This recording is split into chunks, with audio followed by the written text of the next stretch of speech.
Hello and welcome to this video, and this video is going to be called Black Market, the greatest weather report album of all time.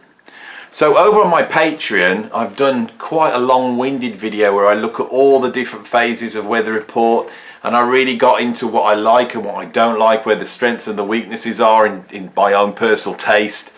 And if you scoot back, you'll find there's a video on here where I go through all the weather report albums, and back then I said that this album here was my favourite weather report album. If I sort of shrink down the points I made in my Patreon video, it was basically that I feel weather report starts off with the early albums in sort of a post bitches brew phase, and actually a lot of the concepts aren't that quite well developed, and they're slowly moving towards a sound, and that sound is really based upon collective improvisation, but collective improvisation within a really tight arranged framework. I think in terms of jazz fusion compositions and arrangement, Weather Report are one of the greatest fusion bands of all time. And you see that sound developing on, by the time you get to Mysterious Traveller, you really see that sound starting to emerge. Tailspinning's a great blowing album. And then they come out with this album, which I really think is the great statement of that weather report sound. They go on to develop that more. You know, Jaco comes in the band. He's actually on this album. He comes in the band, and then they have a hit record with Heavy Weather. And Heavy Weather is like Weather Report, Black Market, Mysterious Traveller, but disco-fied. It's still very high music, but that success seems to, for me, knock them off kilter a little bit. Mr. Gone, they don't quite know what they're doing, and I think they sort of they flap around really, never really following up Heavy Weather with an album that's equal to that. Of course, that's really difficult to do, to follow up Heavy Weather. Night Passage is fantastic, and then I think also the 80s albums, which are much maligned by most people, I think they're actually very good albums, some of the best fusion around in the 1980s. But this is the peak. This is them developing the sound, creating that sound, nailing it before Jaco became a superstar and that whole charisma thing kicked in, and before they had the big hit with Birdland and they became an entity, you know, and those commercial constraints and pressures can really put pressures on a band. So I wanted to get deeper into this album. I've had it on in the car for about a week now, listening to it over and over again. Of course, I've been listening to this album, God, how many years? 35, 40 years. I know it inside out, but it was really interesting putting it back on and really getting into what makes it so fantastic. Now, it's weird because the actual lineup of Weather Report is in flux at this moment. They've been trying to find the right drummer, and they find a fantastic drummer in Chester Thompson. Chester Thompson, before that, had played with Frank Zappa, and of course Frank Zappa has incredible drummers. Chester Thompson combines that ability to play these complex arrangements and navigate the charts with a sort of funky Billy Cobham-esque approach to drums, you know, which is pretty high powered. It's absolutely fantastic. A few albums before, they brought in Alphonso Johnson, and the move to electric bass coincides with a move to a much more electric, augmented sound, especially around the keyboards. You know, Joe Zawinul's, you know, really sort of almost prog rock keyboard setup, and Wayne Shorter's Lyricon sax. Alphonso's electric bass amps it all up. It makes it more electric than what had gone before. And Alphonso Johnson is an incredible bass player. He's actually setting a standard for bass that's absolutely incredible. By the time he gets to here, he's actually quite astonishing on this album. That was the first point I want to make. For me, Alphonso Johnson is really at his peak, and there's some incredible bass playing from him. But also, Jaco appears, and Jaco appears on 2 tracks, Cannonball and what's it called? Barbary Coast, just checking. And Jaco makes another incredible statement, but there's actually 2 incredible bass statements going on this album, and we're going to get deeper into that as we get into this video. But it's also this mix of musicians is also upset by bringing in my favourite drummer of all time, Narada Michael Walden, who appears on 1.5 tracks. He's on Black Market, the second half, and he plays on Cannonball with Jaco. And Narada's input is absolutely incredible. You know, this is like this sort of, for me, the X factor on this album, you know, that Narada's on it and he just kicks it right up. Chester does as well. So when you step back, this is sort of a recipe for disaster. You know, the lineup's not quite formed. We've got a new drummer in there. It's changing. They've got different people on different tracks. But somehow, all these different personalities seem to come in and magnify the band. If you go to Heavy Weather on the next album, that lineup's the same on every single track. And it's been established, you know, through gigs, you know. So who else is on this album? So we've got Wayne Short on saxophone, lyric on. We've got Alex Acuna, the incredible Alex Acuna on percussion, who later on is going to take over the drum roll. This is something I'm going to discuss on this video as well, if I can, you know, get to that. That's really interesting to me. It's like they search and search for certain drummers. They've gone through so many different drummers. On the last time they got Nduga, it was almost like doing a session job. And suddenly they find Chester Thompson. They've got this drummer. They make this album with Chester, and then the next thing he's gone, and we've got Alex Acuna on drums. Now I think what happened is that Jaco started jamming with Alex Acuna, who's an incredible drummer, and I think maybe he fit better bass-wise with Alex Acuna. And it's quite interesting that Alfonso Johnson leaves at this point to join the Billy Cobham George Duke band. Maybe he felt he fitted a little bit better with Billy Cobham, who's a more Chester Thompson style drummer. I don't know. But the point is, there's a lot of flux going on. We've got Jaco in the band, Alfonso Johnson, we've got Joe Zawinul, Chester Thompson. So I've now gone through the sort of this, you know, shifting lineup. It starts with the track Black Market. Now, Black Market is one of my favourite Weather Report tracks of all time. I think it's one of their greatest. Before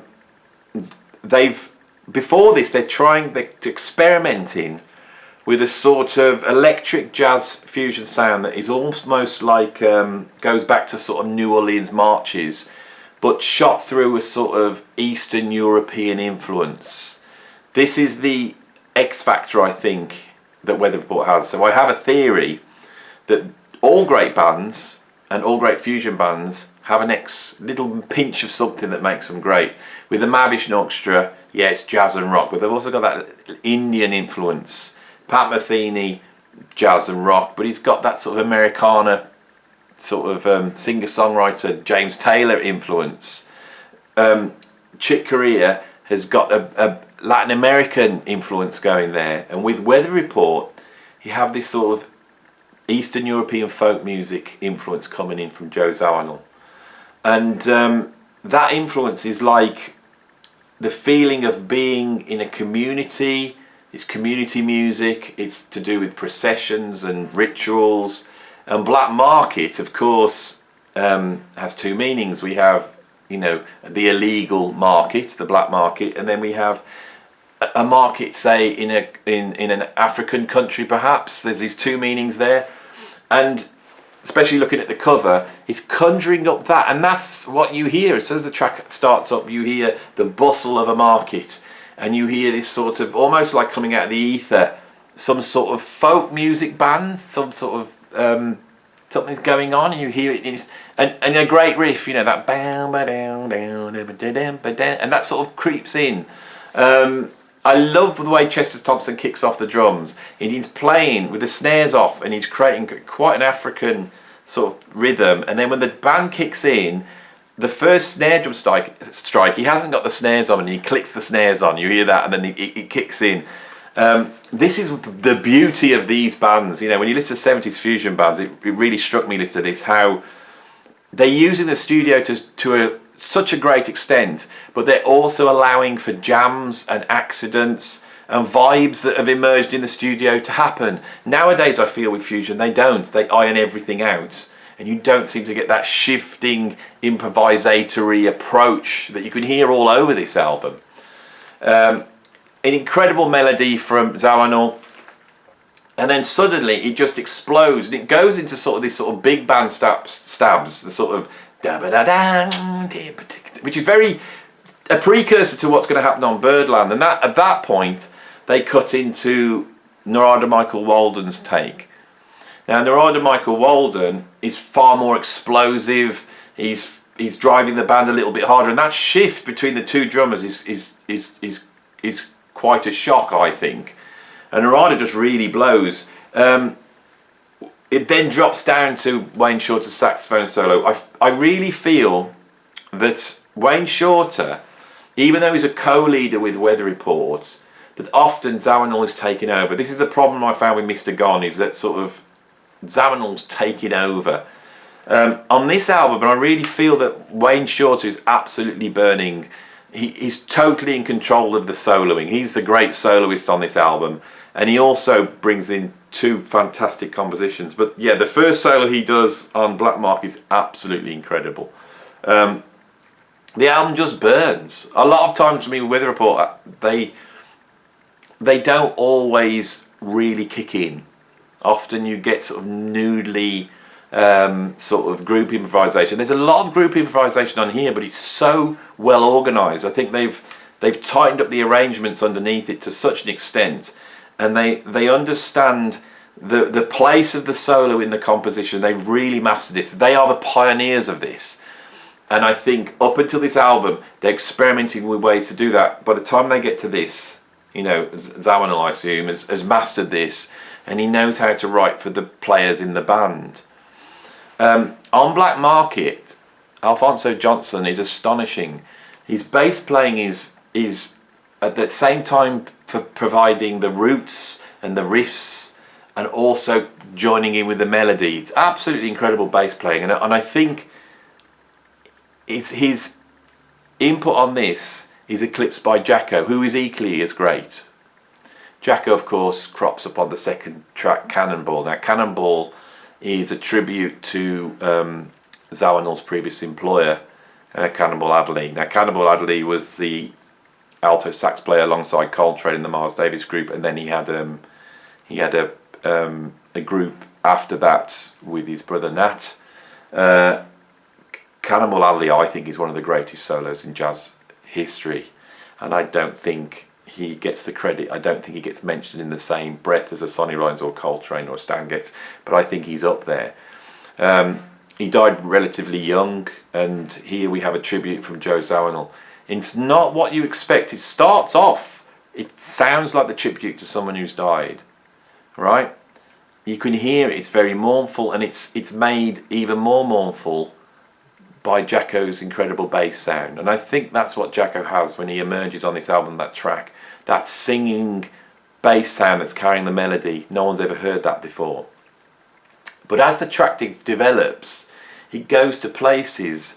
Or you could, again, we're back in Africa. We're back in, where are we? In some sort of Sultan's palace. Cannonball is so arranged, so composed. All the little kicks and stops and starts and spaces. It's something we've never heard in jazz fusion. What we've heard up until now is people blowing. But here, I think Zawinul's composition is at its best. It's incredible. And the way he utilises the musicians in that band. That's followed up by Gibraltar, another Zawinul composition. Now, Gibraltar just burns. This is what I'm on about with this album. This really does burn.